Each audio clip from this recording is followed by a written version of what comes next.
ቴዎድሮስ ደራሲ ናሁሰናይ ጸዳሉ ከ33 ዓመታት በፊት ክፍል 1 መተማ ኢትዮ ሱዳን ድንበር ጥቅምት 1961 ዓመተ ምህረት ላለፉት 13 ዓመታት ሳያቋርጡ በአንድነት የተማሩት አምስቱ የጥበብ ተማሪዎች ለዓመታት የተማሩትን የባህላዊ ሕክምና ጥበብ በአባ ወልደ ስላሴ ከተፈተኑ በኋላ ሁሉም ብቁ መሆናቸው ተረጋግጦ ወደ መረጡት የህይወት አቅጣጫ የሚጓዙበት ጊዜ ላይ ተቃርበዋል። አባ ወልደ ስላሴ ሁሉንም እኩል ቢያስተምሯቸውም ለእያንዳንዳቸው የሰጧቸው ፈተና ግን የተማሪዎቻቸውን ክህሎትና ፍላጎት መሰረት ያደረገ ነበር። እሳቸው ሰው ሁሉ የራሱ የሆነ መክሊት እንዳለ የሚያምኑና ሁሉም እንደ ፋብሪካ ዕቃ በአንድ አይነት መለኪያ መለካት እንደሌለበት ተረድተው ሰውን እንደየችሎታውና እንደየፍላጎቱ የሚመዝኑ ናቸው። ላለፉት 13 ዓመታት ደከመኝ ሰለቸኝ ሳይሉ ነበር ቀን ከሌሊት ሲያስተምሯቸው የቆዩት። ከአስተማሪያቸው የተቀበሉት ተልእኮ በአንድ ትውልድ ብቻ የማይጠናቀቅ እንደሆነ አበክረው ያውቃሉና ተማሪዎቻቸውን ያለመታከት ነበር ሲያሰለጥኑ የነበሩት። ከሞቱት አስተማሪያቸው ተረክበው ከጎንደር ይዘው የወጡት ክታብ አስተማሪያቸውን ሊሰጧቸው ስላሰቧቸው ብዙ ስራዎች የሚያትት ነበር። የነ አባ ተልእኮ ከባህላዊ ሕክምና ያለፈና የኢትዮጵያን አልፎም የሰው ልጆችን ሙሉ የህይወት ዘይቤ የሚቀይር ነበር።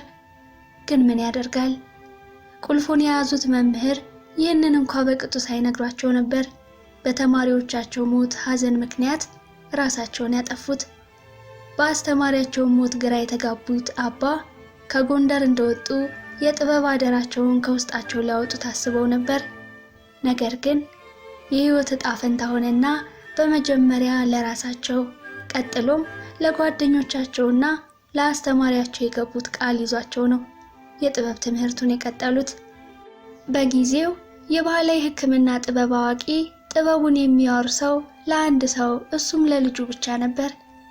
አባ ወልደ ስላሴ ግን ይዘውት የመጡት ተልእኮ ከዚህም ስለሚያልፍ ሰዎች በርከት አድርገው ከልጅ ከዘርና ደም ቆጠራ ወጥተው ሌሎችንም ያስተምሩ ነበር።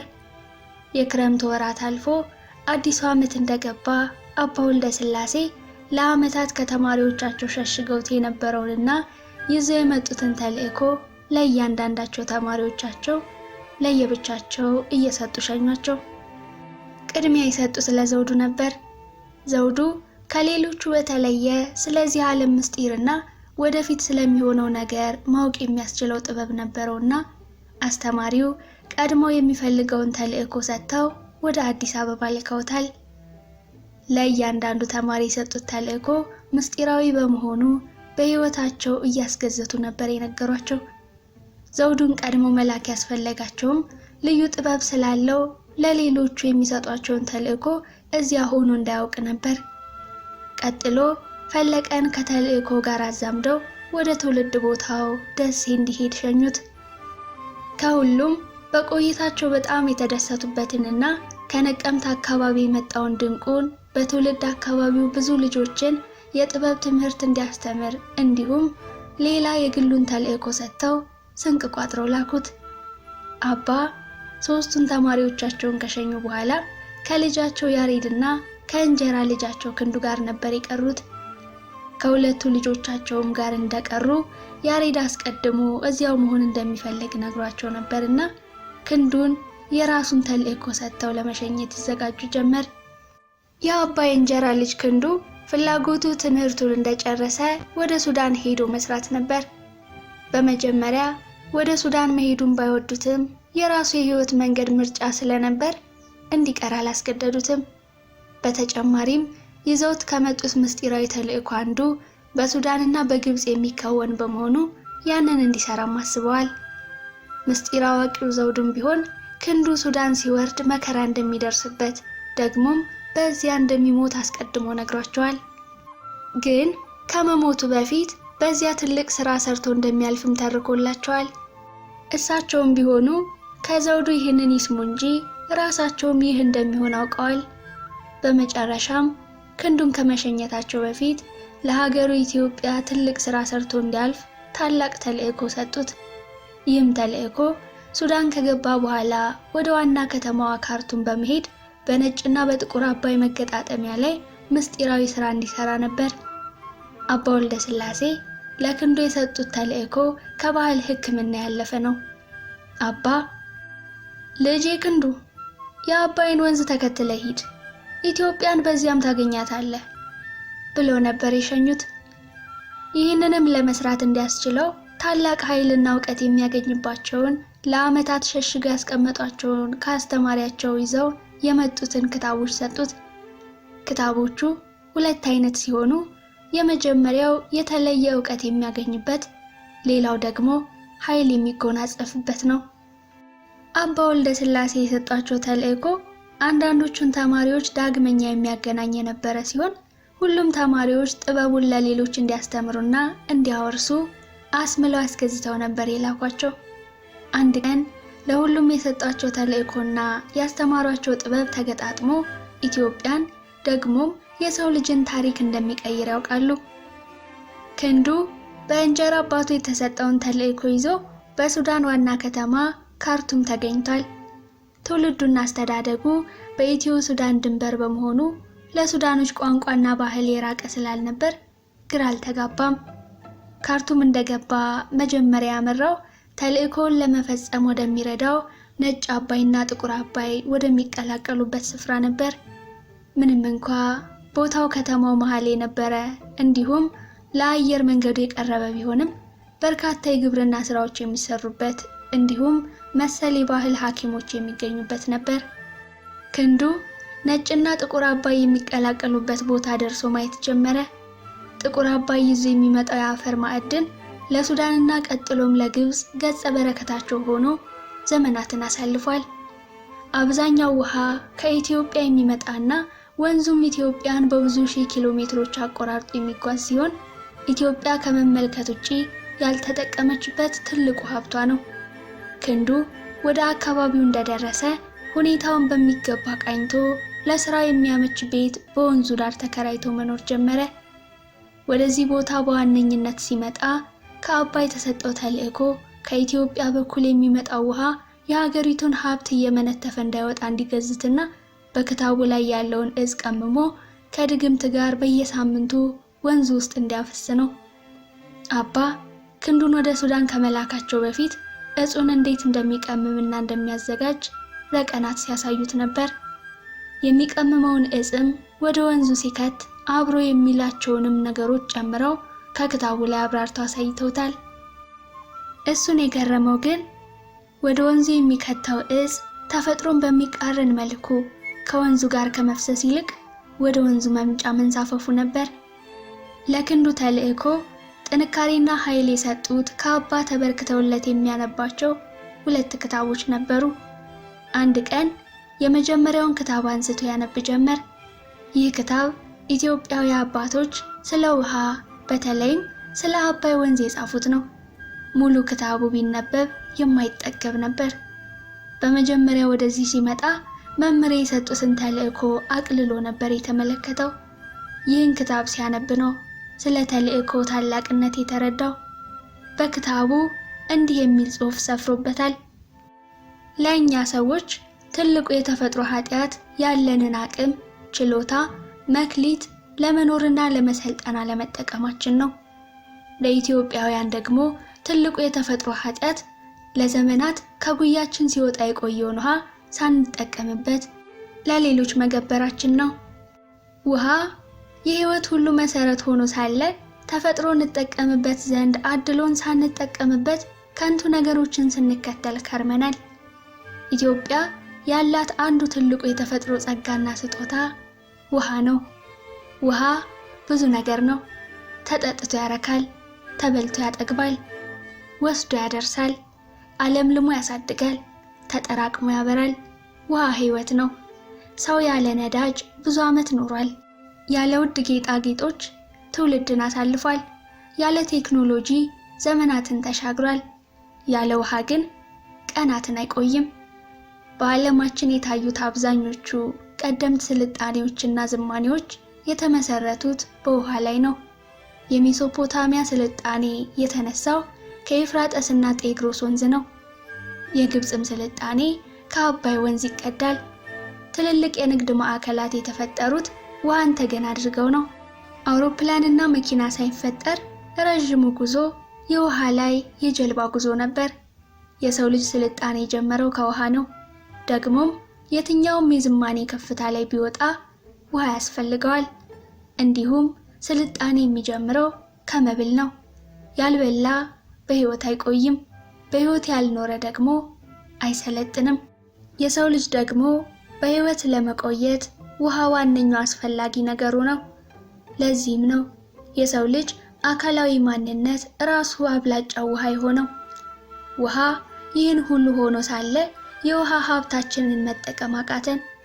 በኢትዮጵያ ቀደምት አባቶቻችን ያለፉባቸው ብዙዎቹ ስልጣኔዎች ከውሃ ሳይሆን ከድንጋይ የተቀዱ ናቸው። በውሃ ለሚገኝ ስልጣኔ ያን ያህል ቦታ የሰጠነው አይመስልም። ኢትዮጵያ ወደ ዘላቂ ስልጣኔ ለመግባት በጉያዋ ያለውን የውሃ ሀብት መጠቀሟ አማራጭ የሌለው መንገድ ነው። ትልቅ ወንዛችንን አባይንም በሕይወት ለመቆየት ስንገራውና ስንገድበው ያኔ ወደ ስልጣኔ እናመራለን።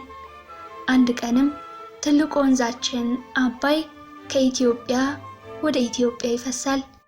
ክንዱ ከሚያነበው ክታብ ትልቅ ዕውቀት እያገኘ ከአባይ የተሰጠውን ተልዕኮ በመወጣት በሱዳን ዓመታትን አሳለፈ። ጎን ለጎንም በካርቱም ብዙ ኢትዮጵያኖች ለንግድ ይመላለሱ ስለነበር የተለያዩ የባህል መድኃኒቶችን እየቀመመ በመሸጥ ኑሮውን ይገፋ ነበር። ክፍል 1 በዚህ ተጠናቀቀ።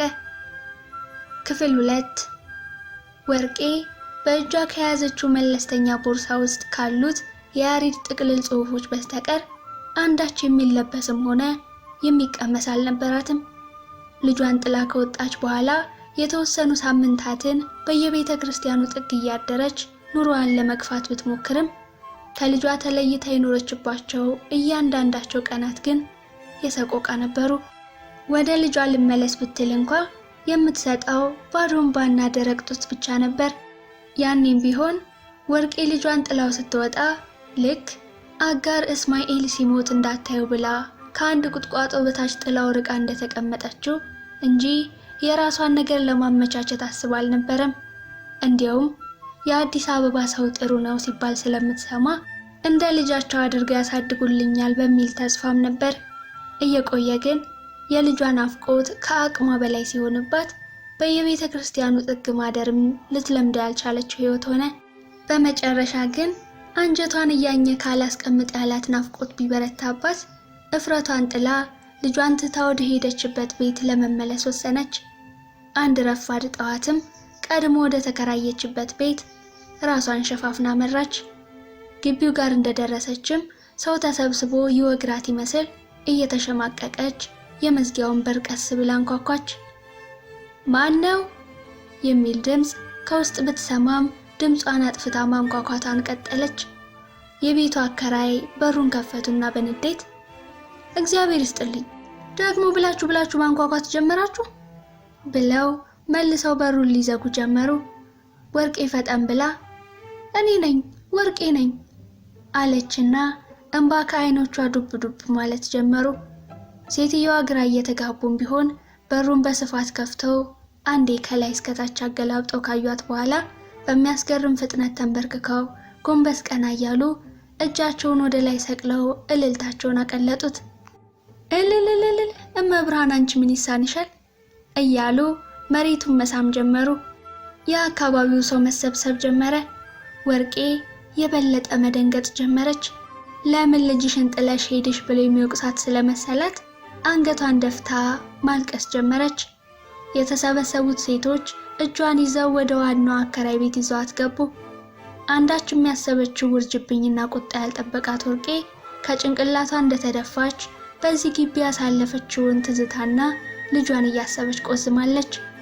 ለሁሉም ነገር ለስድቡም ለቁጣውም ራሷን አዘጋጅታ ነበር የመጣችው። ካቀረቀረችበት ሳትነሳ ቀስ በቀስ ቤቱ በጎረቤቶች መሞላት ጀመረ። ብዙዎቹ አንዳች ሰው ካጠገቧ ለመኖሩን አውቀው ስትወልድ የጠየቋት ያረሷት፣ በኋላም ልጇን ጥላ ስትሄድ ተሰብስበው በልጇ ጣፈንታ ላይ የመከሩ ስለነበሩ የወርቄ ጉዳይ አዲስ አልሆነባቸውም። ሁሉም ፊት ላይ ደስታ ይነበብ ነበር። ምክንያቱም መጀመሪያ አካባቢ ልጇን ጥላው ስትሄድ እንዴት ወላድ በአንድ ልጇ ጨክና ጥላ ትሄዳለች ብሎ የነበር ቢሆንም ቆይተው ግን ደግነቷን የዋህነቷን ያውቁ ስለነበር ሞታ ይሆን በሚል ለሷም ተጨንቀው ነበር።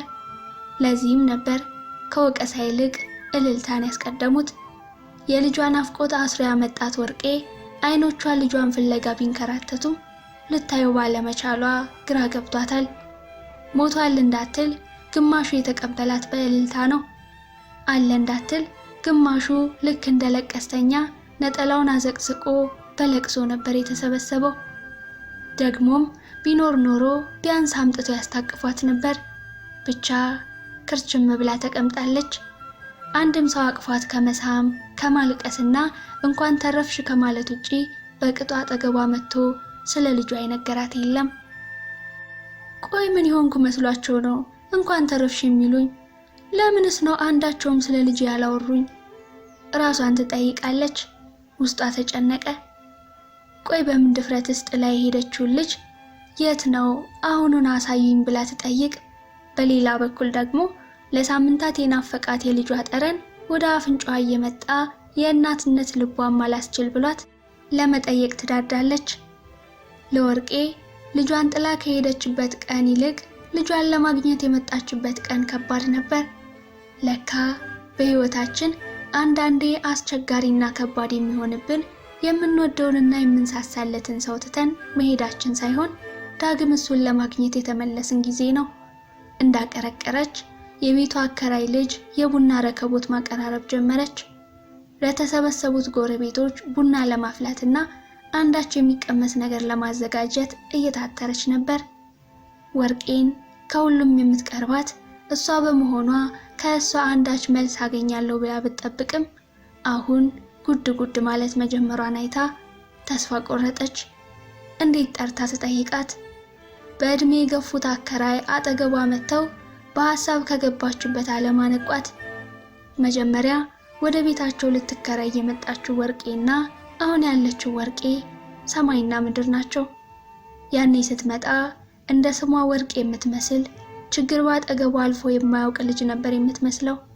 አሁን ግን ቅላቷ፣ ውበቷ፣ ሳቋ ከእሷ ላይ አይታይም። ግርጥት ብላ ሐዘንተኛ ሆናለች። በወቅቱ ሴት ልጅ ብቻዋን ቤት መከራየቷ የተለመደ ነገር ባለመሆኑ ከባል ጋር የመጣች መስሏቸው ነበር። ኋላም ባል አብሯት አለመኖሩን ሲረዱ ማርገዟን ግን ሳያውቁ በፊት ሊድሩለት ያላሰቡት ወዳጅ ዘመድ አልነበረም።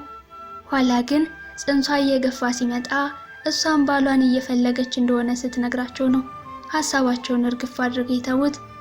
ሴትየዋ ከአጠገቧ እንደደረሱ በጆሮዋ ወርቄ ቡናው እስኪደርስ ወደ ውጭ ወተን እናውራ፣ ትንሽ ቤቱም ስለታፈነ አንቺም ንፋሱ ሰጂ አሏት። ነገር በአይን እንደሚባል የአይኗ መንከራተት ፍላጎቷን፣ ናፍቆቷን፣ መቃተቷን ቢነግራቸውም ትንሽ እስክትረጋጋና ቤቱ ቀለል እስኪል ድረስ እየጠበቁ ነበር። እሺ ብላ ተከተላቸው ወጣችና ከግቢው ትልቅ ዛፍ ስር ተስተካክሎ በተቀመጠው የእንጨት ወንበር ላይ አረፋሉ። ከወራት በፊት ልጇን የጠዋት ፀሐይ የምታሞቀውና የምትቀባባው እዚህ እየመጣች ነበር። በዚያውም ከዛፉ ስር ተቀምጣ ስለ ያሬድ ታስብ ነበር። ምንም እንኳ ወርቄ ጎንደር እያለች ብዙ ወንዶች ብታውቅም አንድም ግን ውስጧ ገብቶ የገዛትና ያሸነፋት ሰው አልነበረም። ልቧ ከያሬድ ጋር ተሰፍቷል። ለሷ ወንድ እሱ ብቻ ነው። ምን ያደርጋል፣ የሰጠችውን ልቧን አልጠበቀላትም። ለእሱ የከፈለችውን መስዋዕትነት ያህል አልከፈለላትም። የእሱ ሩጫ አንዳች የሚያስጎመጅ ስጋ ተንጠልጥሎ እንዳየውሻ ለማውረድ የሚባክን ሰው አይነት ነው። ሁለመናው አይገባትም፣ ግን ታፈቅረዋለች። ምኑም አይጨበጣትም፣ ግን ሁለንተናዋን ሰጥተዋለች። በትዝታ እንደተወሰደች የተመለከቱት አከራይዋ ወርቄ ብለው ከሐሳቧ ባንናት። እንኳንም መብርሃን በሰላም አመጣችሽ፣ እኛስ በወጣችበት ቀረች ብለን ሐዘን ተቀምጠን ነበር። አንዳች የምናውቀው ዘመድ ስለሌለሽ አንቺን ለመፈለግና ለማስፈለግ ያረገጥነው ፖሊስ ጣቢያ አልነበረም። አርፋም ከሆነና ማዘጋጃ ከቀበረሽ ብለን ለብዙ ቀናት ስናስፈልግሽ ነበር። አይናቸውን ባያቀረረ መጣ። ወርቄ ይህን የመሰለ የተመቸ ጊዜ ስታገኝ ቀጣዩን ወሬያቸውን ሳትሰማ ስለ ልጇ መጠየቅና ስለ ራሷ ደግሞ የተዘጋጀችበትን ውሸት መተረክ ጀመረች። እማ ፈጣሪ ነው ከብዙ ችግር ያስመለጠኝ። ያን ቀን ከቤት እንደወጣው ብቻ ምን እንደሆነ አላውቅም፣ ራሴን ጸበል ነው ያገኘሁት። ከልጅነቴ ጀምሮ ጊዜ እየጠበቀ ራሴን የሚያስትና የሚጥለኝ ችግር ነበረብኝ። ብዙ ጊዜ ስትወልጂ ይሻልሻል ይሉኝ ነበር።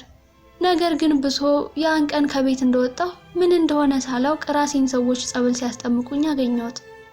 ሴትየዋ እንደ መደናገጥ አሉና እሰይ እንኳንም እግዚአብሔር ለልጅሽ ብሎ በሰላም ኑሮ አመጣሽ። ለልጅሽ ብሎ የሚለውን ቃል ስትሰማ ብርታት ተሰማት። አዎ እግዚአብሔር ይመስገን። ይዤ የወጣሁትን ብሬን ራሱ ሙሉውን ነበር የተዘረፉት። ይህን ሁሉ ያስታወስሁት ጸበል ተጠምቄ ስጨርስ ነው። የትራንስፖርት ከሰዎች ለምኜ ነው ወደዚህ የመጣሁት። ወርቄ ማልቀሳን ቀጠለች። አይዞሽ ልጄ፣ ፈጣሪ እንኳን አተረፈሽ። ሌላው ሁሉ የሚተካና የሚስተካከል ነው። ዋናው ጤና ነው። ልክ ነው ትማማ፣ ዋናው ጤና ነው። ግን የልጄ ናፍቆት ራሱ ትልቅ ህመም ሆኖብኝ ነበር። ልጄ እጅግ በጣም ናፍቆኛል። እሱን ካላየው መሞቴ ነው። የት ነው አሁን ያለው? ወርቄ አምቃ የያዘችውን ጭንቀት እፎይ በማለት ተነፈሰችው። ሴትዮዋ ደነገጡ። አሁን እንዴት ነው እዚህ ጥለሽ የሄድሽው ልጅ የለም የሚሏት? እንደምንም ብለው አይዞሽ ልጄ፣ ልጅሽ በደህና ሰው እጅ ነው፣ ተረጋጊና ሁሉንም ትሰሚያለሽ አሏት። ልቧ ሊያርፍ አልቻለም። ለነገሩ እሷም ልጇ የሆነ ነገር እንደሆነ ጠርጥራለች። ባይሆን እንደገባች ከቡና በፊት የሚያቀርቡላት ልጇን ነበር። ወዲያው ከቤት ውስጥ እማ ቡና ፈልቷል ግቡ የሚል የልጃቸው ድምጽ ተሰማ። ተነስተው ተያይዘው ወደ ውስጥ ገቡ። እንደ ባህሉ የቡና ቁርሳቸውን እየበሉና ቡናቸውን እየጠጡ መጫወት ጀመሩ።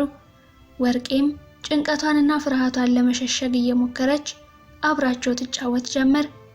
ቡና ተጠጥተው እንዳለቀና ረከቦቱ እንደተነሳሳ ቀሪዎቹ ጎረቤቶች ቤተሰቡን ተሰናብተው ወደ የቤታቸው ሲገቡ ወርቄ አከራዋና ልጃቸው ብቻ ቀሩ። ወርቄም ጥያቄዋ የሚመለስበት ጊዜ የደረሰ ስለመሰላት ለመስማት በተጠንቀቅ መዘጋጀት ጀመረች። ሴትዮዋ ንግግራቸውን ጀመሩ። ወርቅዬ እንኳን እግዚአብሔር አተረፈሽ። ወጥተሽ ከቀረሽበት ቀን ጀምሮ በጭንቀት ስንጠብቅሽ ነበር። አደጋ ደርሶባት ከሆነም ብለን ያላመለከትንበት ፖሊስ ጣቢያ ያላስፈለግነው ሰው አልነበረም። መጀመሪያ አካባቢ ሆን ብለሽ ጥለሽ ሄድሽ መስሎን ስንረግምሽ ከርመናል። ልጅሽንም ደረቅ ጡታችንን እያጠባን እንዲሁም ወተት እያጠጣነው ለጥቂት ጊዜ እኛ ጋር አኖር ነው። ኋላ ግን አንቺን የማግኘት ምንም ተስፋ ስላጣንና ለሳምንታት ስላልተመለስሽ ልጅሽን በፖሊሶች አማካኝነት ለአሳዳጊ ድርጅት አስረክበናል። በእውነቱ እኛ ብናሳድገው ደስ ይለን ነበር፣ ግን እንደምታውቂው ያን ያህል አቅም የለንም። ደግሞም ስላንቺ መጨረሻ ስላላወቅን ልጁ መንግስት ጋር ቢሆን ይሻላል ብለን ሰጠነው። ወርቄ ፊቷን ሐዘን ወረራት። ልጁ በህይወት እንዳለ መስማቷ ቢያስደስታትም እሱን ግን ለማግኘት ተጨማሪ ቦታ መሄድ እንዳለባት ስታስብ ልቧ ራደ። እንኳን በእግር በአይን የማይወጡት ተራራ ሆነባት። ጭንቀቷን የተረዱት አከራይ ልጄ እንኳን አንቺ በሰላም መጣሽ እንጂ ዛሬ ከሰዓት እዚያው ሄደን ልጅሽን ታያለሽ አሏት። ልቧ ፈርቷል። እንደ ቀላል የተወችውን ልጇን ለማግኘት ብዙ ዋጋ እንደሚያስከፍላት ከወዲሁ ተመለከተች። የወርቄ ልጅ ጉዳይ የተያዘበት ፖሊስ ጣቢያ እንደደረሱ ፖሊሶቹ ከምሳ አልተመለሱምና እንግዳ ማረፊያ ቦታ ጥቂት ተቀመጡ። አንዱ ፖሊስ ወደ እነሱ ቀረብ አለና ሰላም ነው እማማ አላቸው። በቅርብ የሚያውቃቸው ይመስላል። የወርቄን መጥፋት ሊያመለክቱና ኋላም ልጁ ወደ አሳዳጊ በፖሊስ አማካኝነት እንዲገባ ሊያደርጉ በተደጋጋሚ ይመጡ ስለነበር ከአብዛኞቹ ፖሊሶች ጋር ቤተሰብ ሆነዋል። እግዚአብሔር ይመስገን ልጄ። ይቅርታ ምሳ እየበላው ትንሽ ቆየው፣ ግቡ ወደ ቢሮ አላቸው። ወርቄን ይዘው ተከትለውት ገብተው ተቀመጡ። ለነገሩ ብዙ ጊዜ ስለመጡ ማንም ማናገር እንዳለባቸው ያውቃሉ። ምን አዲስ ነገር አለ ማማ?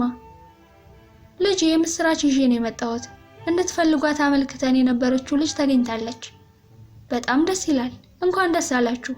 ብዙ ሰው ችግር ሲገጥመው እንጂ ችግሩ ከተፈታ በኋላ ወደኛ መጥቶ ያሳውቀንም። ይህ ደግሞ እኛ ላይ ብዙ እንግልት ይፈጥራል። ልክ ነህ ልጄ። ለነገሩማ እኛም ቢሆን የመጣነው ለማሳወቅ ብቻ ሳይሆን ባለፈው በእናንተ ትብብር ለማደጎ የሰጠነውን ልጇን እንዴት ማግኘት እንዳለባት መንገድ እንድትጠቁሙን ነበር። ደስ ይለናል። ዋናው የሷ መመለስ ነው። እኛም ብንሆን መንግስታችን የምናበረታታው ልጆች ከወላጆቻቸው ጋር በፍቅር እንዲያድጉ ነው። ከአቅም በላይ ሲሆን ነው ልጆች በማደጎ እንዲሰጡ የምናደርገው። ልክ ነህ። በፖሊስ ጣቢያው ውስጥ ከባድ ጩኸት ተሰማ። ልጄን ሳሙኤልን አስመልሱልኝ እባካችሁ፣ ስለ ማርያም ስትሉ ልጄን ትላለች አንድ ሴት። ሴትየዋ እነሱ ወዳሉበት ክፍል እየተጠጋች ስትመጣ ድምጿ እየጨመረ አካባቢውም እየተረበሸ መጣ። አመጣጧ እነ ወርቄ ወዳሉበት ክፍል ነበር። ወርቄ ከመደንገጧ የተነሳ ቀዩ ፊቷ ቲማቲም መሰለ። ሳታውቀው እንባዋ ከዓይኗ መለጣት። ባሉበት ክፍል ውስጥም ከባድ ጸጥታ ሰፈነ። ከውጭ የምትጮኸውን ሴት በአካባቢው ያሉ ፖሊሶች ያረጋጓት ጀመር። ወርቄ በሰማችው ጩኸት ግራ ስትጋባ ያዩት አከራዩዋ ወደ እሷ እየተመለከቱ ልጄ፣ የምትጮኸው ሴት ትርሲት ትባላለች። ስለ አንቺ ጉዳይ ልናጣራ ስንመጣ እሷም ልጇን ከተኙበት ተሰርቃ በየቀኑ እዚሁ ጣቢያ እየተመላለሰች እንደዚህ ታለቅሳለች። ባሏ ደግሞ ጣጭና ሰካራም ስለሆነ የዛም ብሶት ነው እንደዚህ የሚያስለቅሳት አሏት። ወርቄ ደነገጠች። በውስጧ ቆይ ምን አይነት አረመኔ ነኝ? እንዴት ሰው ልጁን እንዲህ አጥቶ ሲሰቃይ እኔ ፈጣሪን ስጦታ በራሴ ጥዬ የምጠፋ? ፈጣሪ እባክህ ለዚህ ክፋቴ ልጄን ከኔ ወስደ ለነሱ ስጣቸው አለች። የሴትየዋ ለቅሶ ልቧን ሰርስሮ ገባ። አለቃቀሷ ልጇ የተሰረቀ ሳይሆን ብቸኛ ልጇ የሞተባት ነበር የምትመስለው። ፖሊሱ ወደ ውጪ ወጥቶ ትርሲትን ለማግኘት ስለፈለገ ወደ ሴትየዋ እየተመለከተ እሺ ማማ፣ ለማሳደጊያ ድርጅቱ ደብዳቤ እንጽፋለን። ነገር ግን ከዚያ በፊት የራሳችን አሰራር ስላለን ጠፍታ የተገኘችውን እናትየውን ቃል እንቀበላለን። ልጇን ዳግም ለመውሰድም የድርጅቱን ሕግና ደንብ ማወቅ ስለሚያስፈልግ በዚህ ያለውን ስራ ስንጨርስ ወደዚያ ከደብዳቤ ጋር ልከናችሁ እዚህ ያለውን ጉዳይ ትጨርሳላችሁ። እስከዚያ ግን እኔም አባት ስለሆነውና የወላጅን ልብ ስለማውቀው ለድርጅቱ አስተዳደር ደውዬ ልጇን እስክትወስድ ድረስ በድርጅቱ ግቢ እየሄደች እንድታገኘው እንዲተባበራት እጠይቃለሁ። ሴትየዋ ደስ አላቸው። ወደ ፖሊሱ ሄደው እግሩን ለመሳብ ጎንበስ አሉ። በፍጥነት ከወንበሩ ተነስቶ ኧረ እማማ አይሆንም ይነሱ፣ እኛ እኮ እናንተን ማገልገል ግዴታችን ነው አለና ጠረጴዛው ላይ ወዳለው ስልክ አንድ እጁን ልኮ በአንድ እጁ ደግሞ መዝገቡን እየገላለጠ አንድ ስልክ ቁጥር አወጣና ስልኩ ላይ ያሉትን ቁጥሮች ማዞር ጀመረ። ከአነጋገሩ ከሚያወራው ሰው ጋር የቅርብ ወዳጅነት ያላቸው ይመስላል። የሁሉም ጆሮዎች በስልኩ ንግግር ተወሰደ። ባለፈው እናቱ ጠፍታ ከሰፈሩ ሰዎች ጋር የሰጠናችሁ ወንድ ልጅ እናት ተገኝታለች እና ዛሬ ልላካቸውና ልጇን ተይው። ያው ታውቅ የለ የእናት ሆድ አይችልም። መደረግ ያለበትን ሂደት አጠናቃ ልጇን እስክትወስድ ድረስ አይኑን ሌው ብላ ፍቃድ ጠይቃን ነው። ፖሊሱ ከዚያኛው በኩል በስልክ የተሰጠው ምላሽ ትንሽ ያስደነገጠው ይመስላል። ስለሌላ ጉዳይ ትንሽ አውርቶ ዘጋና ወደ እነሱ ዘወር ብሎ ዛሬ እንግዶች እንዲገቡ ድርጅቱ ስለማይፈቅድ በጠዋት ይምጡ ብሎኛል አላቸው። ቀጠል አድርጎ እማማ ከእርስዎ ጋር የምናወራው ጉዳይ ስላለ እዚሁ ቅሩ፣ ሁለታችሁ ውጭ ቆዩኝ ብሎ አስወጣቸው። እንደወጡም የቢሮው በር በሚገባ መዘጋቱን ካረጋገጠ በኋላ ወደ አከራይዋ እየተመለከተ እማማ የሚያሳዝን ነገር ሰምቻለሁ። ሕፃኑ በሌሎች ቤተሰብ እንደተወሰደ የድርጅቱ አስተዳዳሪ ያሳውቆኛል። እንደዚህ ከሆነ ደግሞ ለመመለስ ብዙ ሂደት ሊጠይቅ ይችላል። በተጨማሪም አዲሶቹ ቤተሰቦች የሚወስዱት በሕግ ፈርመው ስለሆነ የእነሱ ፈቃደኝነትም ታሳቢ ተደርጎ ነው የሚመለሰው አላቸው። ሴትየዋ ድንግጥ አሉ። ቆይ ልጄ፣ እንዴት በእነዚህ ጥቂት ሳምንታት ውስጥ ልጅ ለሰው ይሰጣል? እሱ የድርጅቱ አሰራር ነው። ለነገሩ አንዳንድ እድለኛ ልጆች በቀናትም የሚያሳድጋቸው ቤተሰብ ሊያገኙ ይችላሉ። አንዳንዶቹ ደግሞ ሳያገኙ ብዙ ጊዜያትን ሊያስቆጥሩ ይችላሉ። ግን የሚወስዳቸው ቤተሰብ ከድርጅቱ ጋር ውል ስለሚኖረውና ለድርጅቱም ሪፖርት ስለሚያቀርብ በዚያ በኩል ልጇን ታገኛለች። እስቲ ፈጣሪ ይሁነን፣ ችግሩ ተፈታ ስንል እኮ ሌላ የባሰ ችግር ገጠመን። ታዲያ አሁን ምን አድርጉ ነው የምትለን? እማማ ዛሬ ምንም ሳትነግሯት አረጋጓትና ነገ ጠዋት ወደ ድርጅቱ ሄዳችሁ ያለውን ነገር ከአስተዳደሩ ጋር ታወራላችሁ። አሁን እሷን የምንጠይቃት ነገር ስላለ እሷ ትግባና ቃሏን ተቀብለን ትሄዳላችሁ። ወርቄ ከአከራይዋ ልጅ ጎን የእንግዳ ማረፊያው ጋር ተቀምጣ ፊት ለፊት ባለው አግዳሚ ወንበር ላይ የትርሲትን ለቅሶ እያየች ሆዷ ባብቷል። ከራሷ ጉዳይ ባሻገር የትርሲት ነገር ያሳሰባት ይመስላል። አከራይዋ የነገሯትን ደጋግማ እያሰበች በውስጧ እንዴት አይነት ባል ቢኖራት ነው በዚህ የሐዘን ወቅት ሊያጽናናት ሊጠብቃትና ሊንከባከባት ሲገባ ሰክሮ የሚረብሻት ትላለች። ለነገሩ እኮ ያሬድም ከዚህ አይሻልም። ምንም እንኳን ባይጠጣና ባይሰክር ልጁን እንደያዘው አውቆ ላይመለስ ጥሎኝ ሄዷል ብላ አሰበች። ልቧም ተነስተሽ አጽናኛ ተቀፊያት ሲላት ልሂድ እያለች ከራሷ ጋር ስትሟገት እማማ ፊታቸው እያዘነ በሩን ከፍተው ወደ ቢሮ እንድትገባ ጠቆሟት።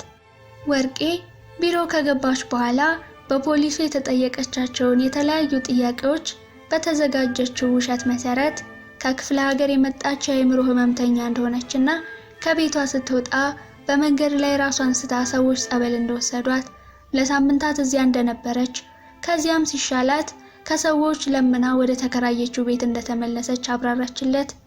ቃሏን ከሰጠች በኋላ ፖሊሱ ብዙም ሳይጫናትና ሳያቆያት ወደ ቤት እንድትሄድና እንድትረጋጋ ነግሯት ከቢሮ ወጣች። የሷን ከቢሮ መውጣት ስትጠባበቅ የነበረችው ትርሲት በሩ እንደተከፈተ ባየች ጊዜ ተንደርድራ በሩ ጋር ደረሰች። ወርቄም በሩን ከፍታ እንደወጣች ፊቷ ድቅን ባለችው ትርሲት ተደናገጠች። የትርሲት ለቅሶ ትዝ ብሏት ወዲያው ረጋ ለማለት እየሞከረች ተጠግታ አቀፈቻትና አይዞሽ እህቴ ድንግል ልጅሽን ታስገኝልሻለች፣ እኔም እንዳንቺ ልጄን አጥቼ ላመለክት ነው የመጣሁት ብላት ማልቀስ ጀመረች። በዚህ ጊዜ ትርሲት ወደ ፖሊሱ ቢሮ መግባቷን ትታ ተያይዘው ይላቀሱ ጀመር። ክፍል 2 በዚህ ተጠናቀቀ። ክፍል 3 ዋሽንግተን ዲሲ አሜሪካ።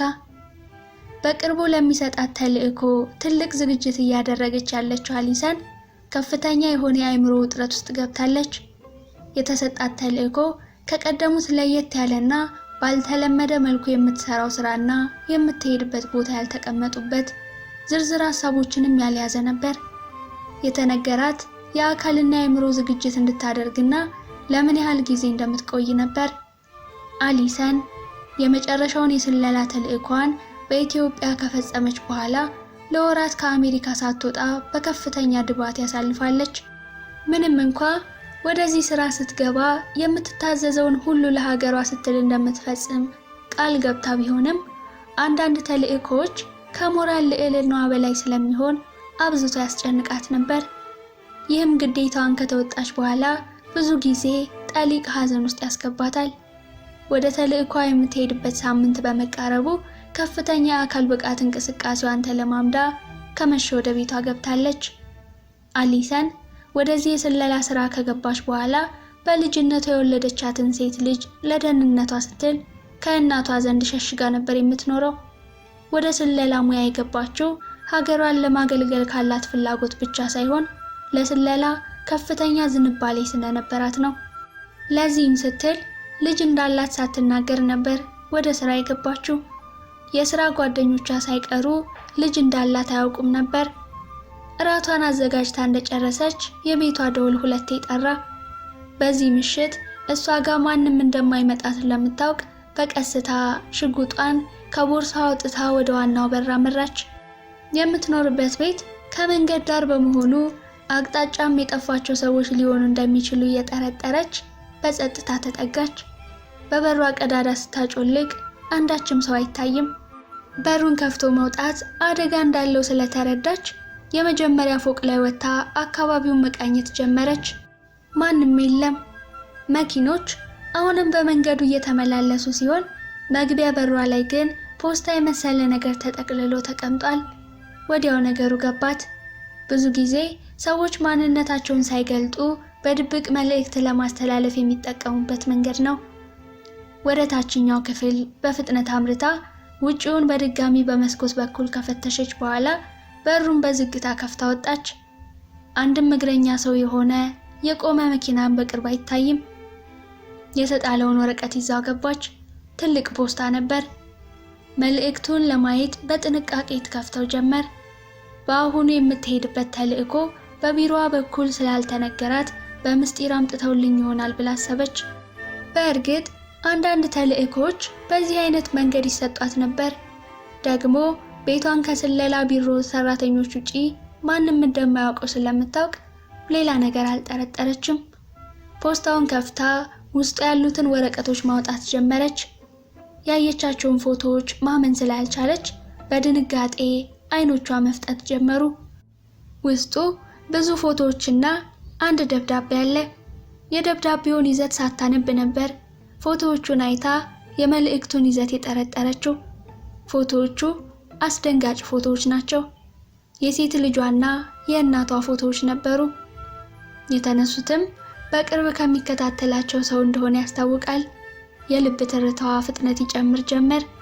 ፎቶዎቹ የቅርብ ጊዜ ናቸው። ደብዳቤውን ማንበብ ጀመረች። ሰላም አሊሰን፣ ከኢትዮጵያ ይዘሽ ስለመጣሽው ልጅ መረጃ ደርሶናል። በእርግጥ አንቺ የተወጣሽው የሥራ ግዴታሽን ነው። ይህን የጻፍንልሽም በቅርብ ቀን በቢሮሽ የሚሰጥሽን ተልእኮ በመጠቀም አስቀድመሽ የሰራሽውን ጥፋት እንድታርሚና እንድታስተካክዪ ነው። ይህን የማታደርጊ ከሆነ የሌላ ሰው ልጅ እንደነጠቅሽ አንቺም ልጅሽንና እናትሽን ታጫለሽ። ደግሞም የምንልሽን ካላደረግሽ ለምትሰሪበት የስለላ ተቋም ልጅ እንዳለሽ እናሳውቃለን። በምትሰሪበትም ተቋም ብዙ ሰዎች ስላሉን የትም ብትሄጂ እንከታተልሻለን። ለአለቆችሽም ስለዚህ ደብዳቤ ለመናገር ከሞከርሽ ከሁለት ትሆኝና ልጅሽንና እናትሽን ታጫለሽ። የፈለግንሽ ለመስራት የምንፈልገውን ጉዳይ ከአንቺ ውጪ ማንም ማስተካከል ስለማይችል ነው። ስለዚህ ጉዳዩን በደንብ አስቢበት። ከስሩ ያልተለመደ አይነት ፊርማ ተፈረሙበታል። አንብባ ስትጨርስ የበለጠውን ደነገጠች። በእርግጥ በስለላ ተቋም ውስጥ አንዳንድ ደብል ኤጀንት የሆኑ ሰዎች እንደሚኖሩ ቢጠረጠርም ከኢትዮጵያ ስላመጣችው አንድ ሕፃን ልጅ ብሎ ግን ማንም ይህን ያህል ክትትል ያደርግብኛል ብላ አላሰበችም ነበር። ይሁን እንጂ ለሷም ኢትዮጵያ ሄደው የጠለፉት ሕፃን ጉዳይ የሁል ጊዜ ጥያቄዋ ነው። ብዙ ጊዜ ታርጌቶችን እዚያው ገድለው አሊያም ስራቸውን ጨርሰው ነበር የሚመጡት። ተልእኳቸውን ሲፈጽሙ ምክንያቱ ስለማይነገራቸው ወዲያ የተፈጠረውን ነገር እንዲረሱት ይደረግ ነበር። ሰላይ ትኩረቱ ሁሌም ቀጣዩ ተልእኮ ላይ እንዲሆን ይገደድ ነበር። አሊሰን ግን ከአንዲት አፍሪካ ሀገር ለዚያውም ከኢትዮጵያ 1 ዓመት ያልሞላው ሕፃን ደግሞም ከተራ ሰዎች የተወለደ ጨቅላ ለምን ጠልፋችሁ ነው እንደተባለች ሁሌም ግራ ይገባታል። አሊሰን በስራዋ ብዙ ሀገሮችን አካላለች። የብዙ ወንጀለኛ ሰዎች ህይወት በእሷ እጅ አልፏል። ሀገሯንም በብቃት በማገልገል አኩርታለች። ይህ ተልእኮ ግን የተለየ ነበር። በተጨማሪም ከተልእኮ በፊት በኢትዮጵያ ስለኖረች ኢትዮጵያውያን ለልጆች ምን ያህል ዋጋ እንደሚሰጡ ታውቃለች። ደግሞም ታቤልን ከመስረቃቸው በፊት እናቱም ሆነ አባቱ እንዴት ያጫውቱት ያቅፉትና ይሳሱለት እንደነበር በስለላዋ ወቅት ስላየች ደጋግማ ስታስበው ይረብሻት ነበር። በወቅቱ የተሰጣት ተልእኮ ልጁን ብቻ ይዛ እንድትመለስ ነበር። በሌላም በኩል ደግሞ አብራት የሄደው ባልደረባዋ የልጁን አባት መርፌ ሲወጋ አይታለች። ለሷ ይህ እንደሚሆን አልተነገራትም ነበር። ወደ አሜሪካ እንደተመለሱ ነበር በአባትየው ላይ መከታተያ እንደተተከለበት የተረዳችው። በእርግጥ ከስራው ውስብስብነትና ምስጢራዊነት አንጻር አንድ ዋና ተልእኮ የተሰጣቸው ራሱ ለሁሉም የተከፋፈለ ሚና ይደርሳቸው ነበር። የተሰጣቸውንም የግል ስራ ለሌሎች እንዲናገሩ አይፈቀድላቸውም ነበር። አሊሰን የልጇንና የእናቷን ፎቶ እያየች ወደ ኢትዮጵያ በሐሳብ ገሰገሰች። ቆይ ማን ይሆን የዚህ ሕፃን ልጅ ህይወት ገዶት እኔን የሚከታተለኝ? የቱስ ባልደረባ ነው በዚህ ተልእኮ እንደተሳተፉ መረጃ የሰጠው ብላ ራሷን ጠየቀች። ያዘጋጀችው ራት ሳትበላው ቀዘቀዘባት። የሰማችው መርዶ የምግብ ፍላጎት የሚዘጋ ነበር። ምግቡን ወደ ማቆያ ዕቃ ገልብጣ ማቀዝቀዣ አስገብታ ከስፖርት በኋላ የምትጠጣውን ጭማቂ ቀመስ አድርጋ ብቻ ወደ መኝታ ክፍሏ አመራች። አልጋ ውስጥ ሳትገባም ከላይ ተኝታ መገላበጥ ጀመረች። እንደተማረችው ከሆነ ሰላዮች በአብዛኛው ደብል ኤጀንት የሚሆኑት ጠላቶች የቅርብ ሰዎቻቸውን በመያዣነት ስለሚጠቀሙ ነው። አሊሰንም ጉዞዋ ወደዚያ መሰላት። እምቢ ብትል በህይወቷ ያሏትን አንድ ልጇንና እናቷን ልታጣ ነው። እሺ እንዳትል ደግሞ ለሀገሯ የገባችው ቃል ኪዳን ያስጨንቃታል። ቢደረስባት ደግሞ ከባድ ቅጣት ይጠብቃታል። ውጥረት ውስጥ ገባች። በእናቷና በልጇ መደራደር ስለማትችል ስለ ሕፃኑና ለምን ከኢትዮጵያ ድረስ አፍነው እዚህ እንዳመጡት ለማጥናት ወሰነች። ከአልጋዋ ወርዳ የድሮ መዝገቦችን ማገላበጥ ጀመረች። ከተልእኮ በኋላ ለአለቆቿ ያቀረበቻቸውን አንዳንድ ሪፖርቶች ፈልጋ መመልከት ጀመረች። ስለ ሕፃኑ ምንም የተገለጸ ነገር የለም። ደጋግማ ማየት ጀመረች። ከብዙ ቅኝት በኋላ አንድ የተሰመረበት ጽሑፍ አገኘች።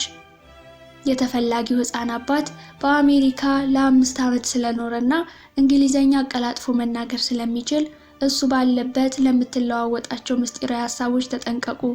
በተጨማሪም አሜሪካ በነበረበት ወቅት ከትልቅ ማፊያ ቡድን ጋር እጽ በማሻሻጥ ተፈላጊ የነበረ እንዲሁም ብዙ ጊዜ የሱስ ማገገሚያ ማዕከል የገባ ሰው ነው የሚሉ መረጃዎች ከመሃል ተሰድረዋል።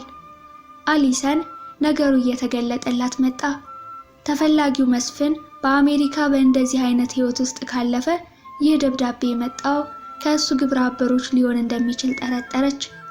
ደግሞም በወቅቱ ብዙ የእጽ ዝውውር የሚሰሩ ቡድኖች ከተቋሙ አንዳንድ ሰራተኞች ጋር ሽርክና እንደነበራቸው ስለሚወራ እነሱ ሊሆኑ ይችላሉ ብላ በአይምሯ የግንኙነቱን መስመር ዘረጋችው።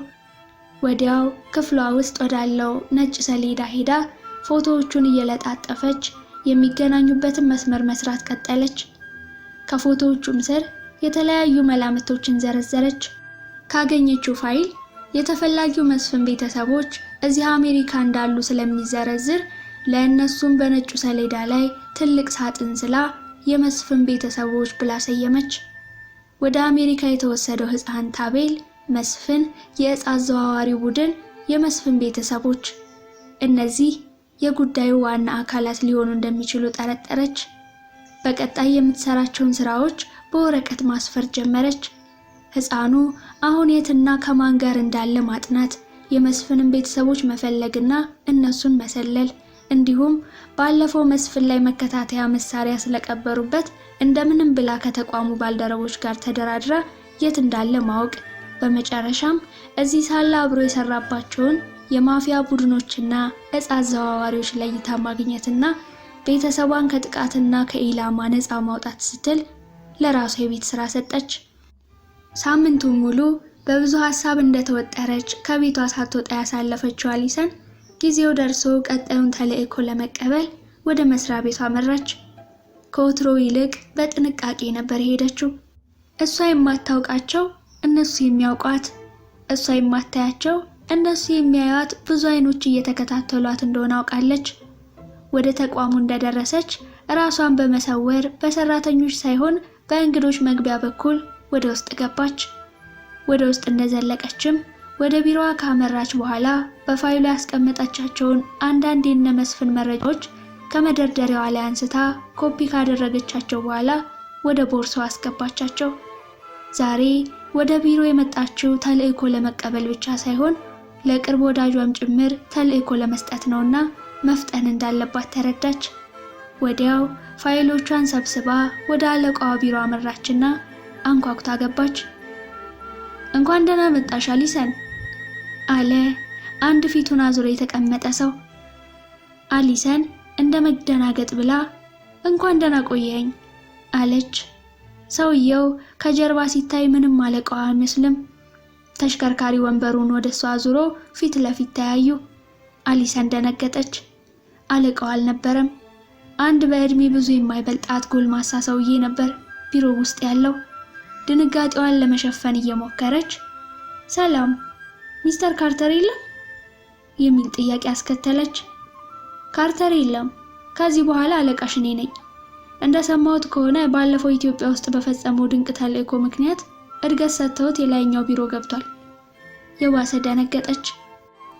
ከዚህ በፊት ያሳለፍሻቸውንና የፈጸምሻቸውን ተልእኮች እያየሁ ነበር። በጣም ብዙ ገድል ነው የፈጸምሽው። የቀድሞ አለቃሽም ቢሆን አንቺ ባመጣሽው ሕፃን ነው ትልቅ እድገት የተሰጠው። ለዚህ ነው ወደዚህ ስመጣ አንቺ ከእኔ ቡድን ጋር እንድትቀጥይ ያደረጉት። ደግሞም ስላላገባሽና ስላልወለድሽ ትልልቅ ጀብዶችን መፈጸም እንችላለን። አሊሰን በቆመችበት ላብ ያጠምቃት ጀመር። ይህ ሰው ይሆን ደብዳቤውን ቤቴ በር ላይ ያስቀመጠው? ሌላ ተጠርጣሪ ያገኘች። ደግሞ እንዳጠረጠረው አፉን ሞልቶ ልጅና ትዳር የለሽም ይላታል። ንግግሩን ቀጠለ። በእርግጥ አሁን የምናከናውነው ተግባር ከዚህ በፊት ተልእኮዎች ለየት ይላል። ከተልእኮ ባሻገር በቂ እረፍትና ተዝናኖት አግኝተሽ የምትመለሽበት ነው። ነገር ግን ከባድ ጥንቃቄ የሚፈልግ ነው።